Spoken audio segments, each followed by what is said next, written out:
Chapter 586, Gnawing.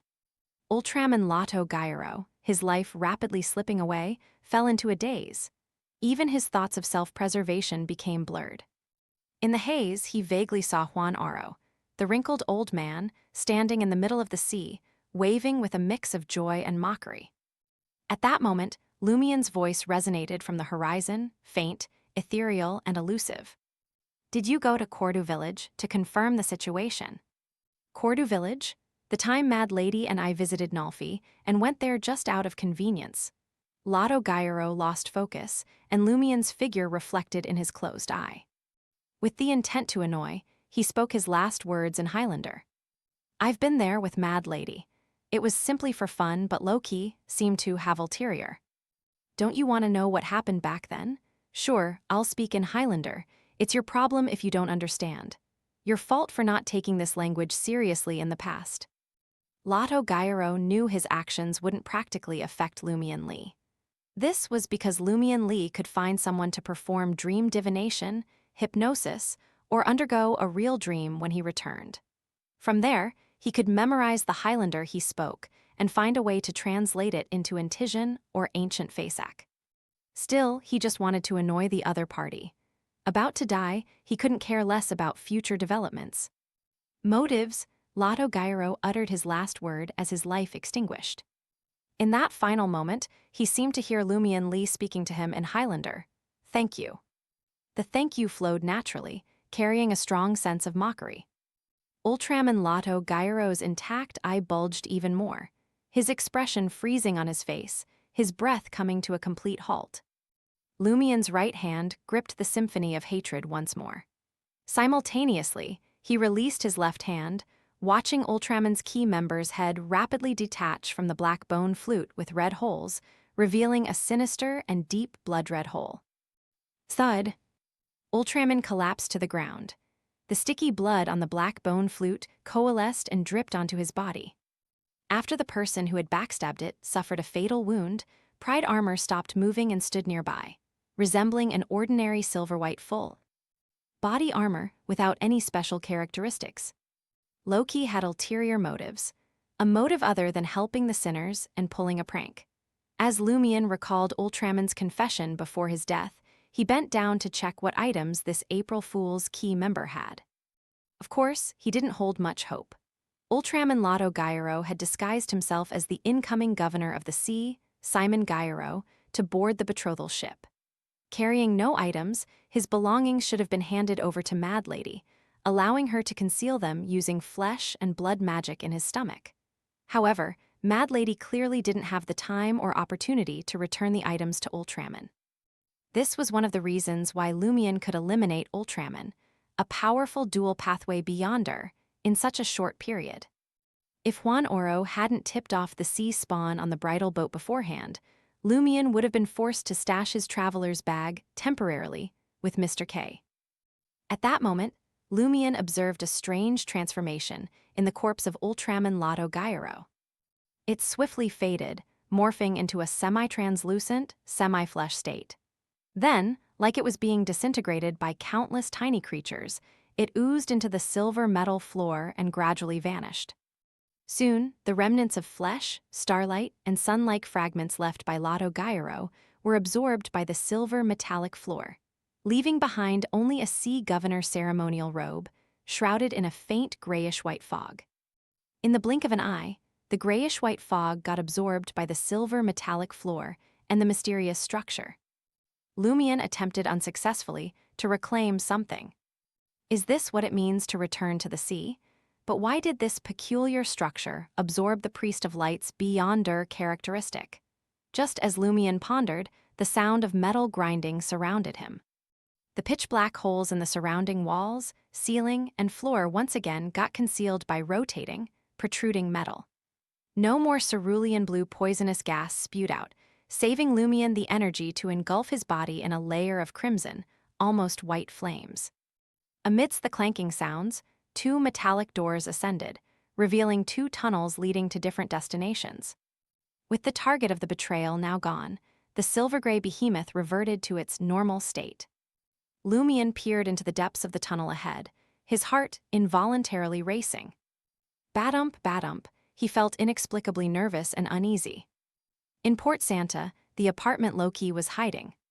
The moment Ludwig declared, "I'm hungry," he swiftly bowed his head and sank his teeth into Loki's hand, gripping the gemstone bracelet as if devouring the marrow from a chicken wing. An intense wave of pain surged through Loki's mind. His immediate instinct was to deploy paper figurine substitutes, a desperate attempt to break free from the current situation. Yet he hesitated, fearing that such a move might create an insurmountable distance between him and the sealed demigod, eliminating any chance of regaining control. Amidst the gruesome symphony of bones crunching and flesh tearing, Loki snatched the falling gemstone bracelet with his free hand and forcibly pried open his mouth. Bang! A rush of air slammed into Ludwig's head, akin to a bullet fired from the latest steam rifle, ripping through flesh and hair to reveal a ghastly white skull. However, Ludwig remained unfazed. Gnawing on Loki's left hand, he had already severed 5 fingers and devoured half of the palm. Bang, bang, bang. Air bullets relentlessly pounded the boy, leaving him mangled and disfigured. Yet, Ludwig persisted in his attentive nibbling on Loki. Crack, crack. He had already crunched down on the other party's wrist bone, a crisp sound echoing through their intertwined flesh. As Loki nearly blacked out from the pain, he roughly grasped what was happening. The sealed demigod possessed incredible vitality. Ordinary attacks and beyonder powers couldn't cause significant harm. In simpler terms, he could put him to sleep or manipulate his spirit body threads to knock him out, but killing him with regular means proved challenging. It couldn't even seriously injure him. In such circumstances, even if the sealed demigod couldn't utilize any abilities, lacking sufficient strength and speed, merely devouring the other party's flesh and bones with all his might posed an abnormal challenge for many mid-sequence beyonders. Loki abandoned the idea of retrieving other mystical items and substituted himself with a paper figurine. Swoosh, swoosh, swoosh. Ludwig, his head covered in signs of air bullet destruction and almost devoid of human form, raised his head.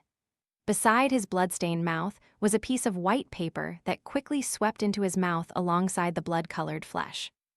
Ludwig's eyes reflected Loki's outline in the corner of the room. Something beneath his torn skin and flesh seemed to squirm slowly, attempting to break free, but to no avail. Loki assessed the situation and the items on him. With the Soul Assurer marionette unable to return in time, he sensibly chose not to confront the sealed demigod creature. He would flee first before considering the future. At that moment, a crimson moonlight streamed through the window. The moonlight bathed the apartment, wrapping around Loki. Loki heard a fleeting voice. A strong smell of blood. As the moonlight faded, a grayish-white and pitch-black paper figurine appeared on the ground. Loki's figure materialized a few hundred meters away, outside a vine forest. It was a boon bestowed by the celestial worthy during a prayer some weeks before this operation. It had been attached to a pre-prepared paper figurine, forming such a potent substitute that bordered on godhood. Drip, drip, blood still dripped from Loki's bitten left wrist. He activated the diamond on the bracelet and swiftly faded away, preparing to teleport. Port Santa, Milo Village. Tap, tap, tap. The soft patter of footsteps reverberated in Bard's ears, causing him to tense. Bard surveyed his surroundings, finding nothing amiss. He sprinted, weaving through several buildings, yet the rhythmic tapping of footsteps persisted behind him. Attempting to force open a door and seek refuge in a villager's house in Milo Village, Bard was met with an unexpected sight. Instead of the familiar kitchen, tables, chairs, and household items, his eyes beheld a decrepit stone platform enveloped in darkness. The stone platform, Bard's pupils widened as if he had entered an unreal illusion. He found himself back at the residence of the Governor of the Sea, and the altar where Milo Village's inhabitants paid homage to their ancestor. Something crawled out from a crack in the worn stone platform. A translucent worm, adorned with multiple rings, swiftly expanded, transforming into a young man donned in the attire of a Sea Prayer Rituals deputy host, monocle in place. Seated on the weathered stone platform, the man grinned at Bard. Do you comprehend? Bard suddenly grasped the meaning behind the question. Swallowing hard, he replied, understood.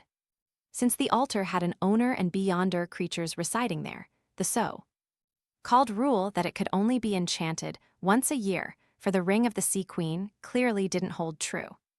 The other party could affix the power as many times as desired. The young man, clad in a dark blue deputy host's sacrificial robe, toyed with the monocle in his right eye and smirked.